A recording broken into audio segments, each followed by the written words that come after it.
This podcast is brought to you by Alldus International, supplying your expert AI and digital transformation staffing needs across the US and Europe. Today, you are listening to our AI in Action series, where leading minds in AI from across the world share their story, success, and advice. AI in Action cuts through the hype and explores the true impact of artificial intelligence in our world today.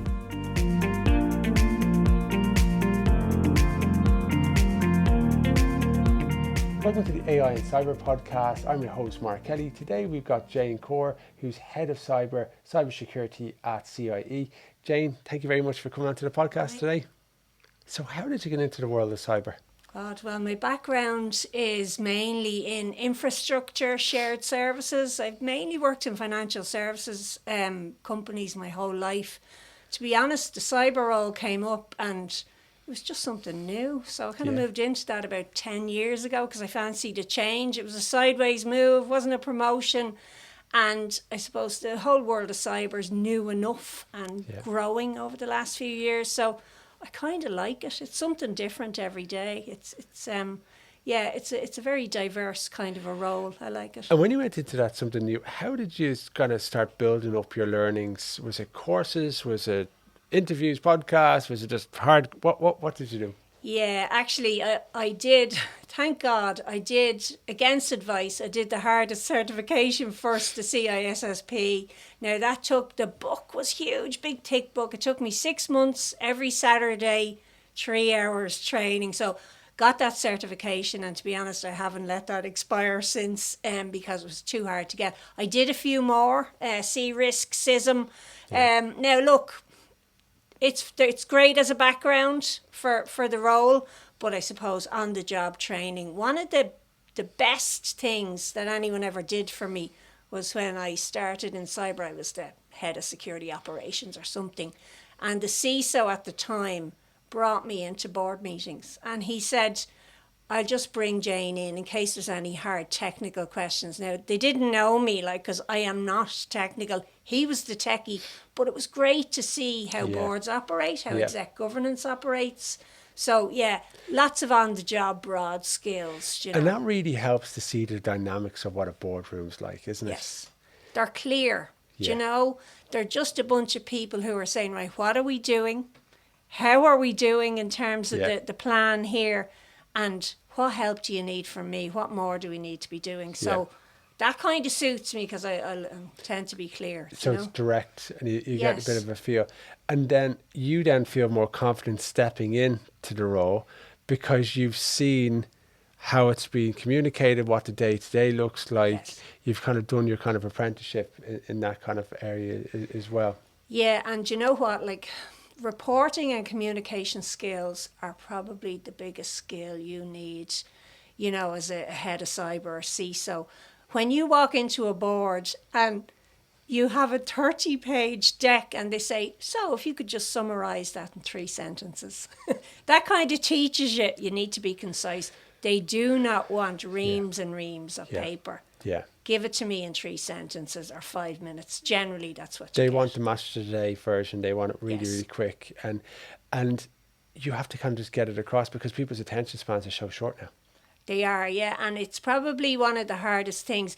How do you train? This is one of my challenges at the moment. How do you train all those up-and-coming senior leaders in your team to be able to deliver a concise message without 50 pages of because blurb? The extra information, the extra docs, they act like a bit of a security blanket, don't they? They try to prop us up to kind of go through that. So when you have to actually say it warts and all in a very succinct way, you really have to know it. It takes so long. I could spend a whole day on 5 bullet points in a deck. Yeah. But it has to be right because you get your one shot, your 5 minutes. So it has to be meaningful and correct. Yeah, and it's because we've seen people who are incredibly technical, super smart people, but when they go into the room, they're in a corner and they can't get outside the tech and they can't explain it to the audience, which is a real shame for themselves. But communication, working on it, getting feedback for people to go, how did I come across in that meeting? Yeah, it's kind of hard. And I thank the Lord now, I'm kind of a few years in a management role, but some of the exec coaching I got over the years, it leaves you open to be able to say to people, can you give me some feedback on that deck? And I'm delighted when they give me feedback. I'm not looking for people to go, oh, that's fantastic, Jane. Yeah. Just give me the real feedback, because it just needs to hit home and be right. So, yes. But when you're doing the grounding and you're doing your work, you feel a lot more receptive to the feedback because you've actually done the work. It's just your communication skills. Yeah. Where if you're kind of going in and fluffing it, or you're kind of behind, you not necessarily want that feedback then. So I'm sure when you're putting in that effort, you could be happy because you're just more about communication and guidance in terms of getting the message across. What are some of the challenges day to day that you face?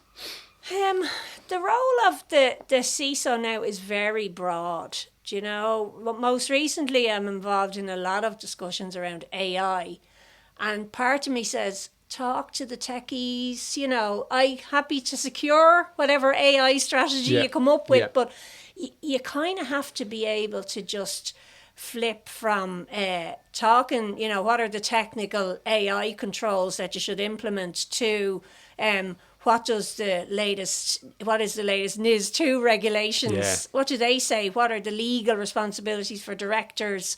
It could be, well, tell me which is the biggest risk. So it's just, it's quite a broad kind of area. So I suppose you kind of need to be a bit of a helicopter person in some ways. Yeah. That you can kind of, talk about anything. Recruitment, bit of a challenge. Okay, so for the really technical roles like cloud security lead or maybe a security architect, they're like the unicorns you just can't get. Yeah. Now, one thing that I have experienced recently is working with a managed service provider, and I actually hadn't previously in my career, and that is just a relief, because if you have an outsourced SOC, oh my God, thank you. I would never be able to hire those people, especially in the public sector where salaries might be kind of capped. So it probably my biggest challenge, people, influencing people, bringing them along on the journey with you. Yeah. Hardest thing ever, because people panic when it comes to cyber. So where do you start? I'm guessing you start at the basics, do you? And it's kind of helped them through that.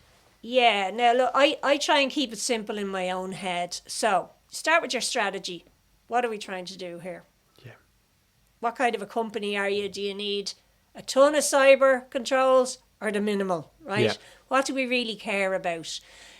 So you have your strategy, then have a think about your org chart. What services are you going to run? What people do you need? Yep. Then what do we need to do? How are we going to do it? That's your roadmap. Just carve it up into a bunch of projects. Now, what helps are frameworks like NIST. So the NIST CSF version 2 framework, that's a giant to-do list of what you should be doing in cyber. Now, you won't do everything because you're not NASA, right? Unless you're working in NASA. But what level of maturity do you want to achieve? So there's your goal. So, and then it's just people, process, technology. So it could be, I'm running a project to implement an awareness and training tool. So have I someone to operate that tool? What are all the processes around awareness and training? How much of it are we going to do? So it's just, I kind of carve it up like that. Governance is the last thing. Yeah. When you have all that set up, then how will the progress be tracked and how will decisions get made? That's your governance. Yeah. So you got the people side, literacy, understanding where they're at, taking them on the journey, and then the process side is kind of the workflows, the systems, how do you actually help embed that, and then technology, that's just ever changing anyway, so you just need to try to stay up to speed. I suppose you're trying to develop a new perspective. Look, when it comes to cyber, most people just hear blah, blah, blah. So it's trying to fit in at the right level. So for your general user community, one thing I always try to do, make ourselves easy to do business with, right? Make the security team, people know how to contact us. Yeah. So, I've spotted, I think that might look a bit dodgy. Yeah. How do I report that? Boom, it's easy. I want someone to do a risk assessment. I push that button and there you go, it'll get done. Yeah. So you kind of have to be quite organised, but it's at the ground level, what do I want the general user community to know and to, think of us, up to, you're dealing with maybe the senior management level, the CIOs. Yeah. How can I support them? Have they got any kind of bespoke cyber requirements that we need to talk about? And then right up to board level, you're saying, reporting and very high level So journey. you're making it accessible. People can actually contact you. You're visible, so they know, and there's trigger points that they can say, okay, I'm not happy with that. I might do a risk assessment, press a button, and then you're just communicating that to people. Then they know you're around. Yeah, exactly. And I don't want to belittle cyber, but it is just another IT service that, and IT and risk that you provide people. So there's no reason why it can't be, you can't have service level agreements, you can't have deliverables, it's Have just you noticed people. much of a difference between the private sector and the public sector in terms of people's risk levels? Or Yeah, I think the culture is very different in some ways. So in the private sector, it's kind of, look, the company needs to make money. It's the share price, it's the profit. But they want to go faster. So I think they're actually in some ways quite good in terms of what are a risk-based approach. yeah, What I've noticed in the public sector is they want to do the right thing. yeah, Always. They'll talk about taxpayers' money quite a lot. So they are very keen to be open and transparent, open to scrutiny. However, so that drives a very compliance-based culture. yeah. Now, I think the best scenario is a kind of a mixture of both, Yeah. So if you're a compliance-based culture, I can fill out forms for 12 months, but have I addressed any of the risks? No, I haven't.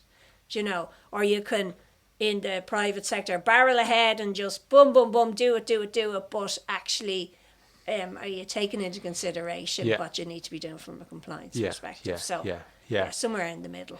Where do you think cyber's going to mature out at the moment? Where do you see it?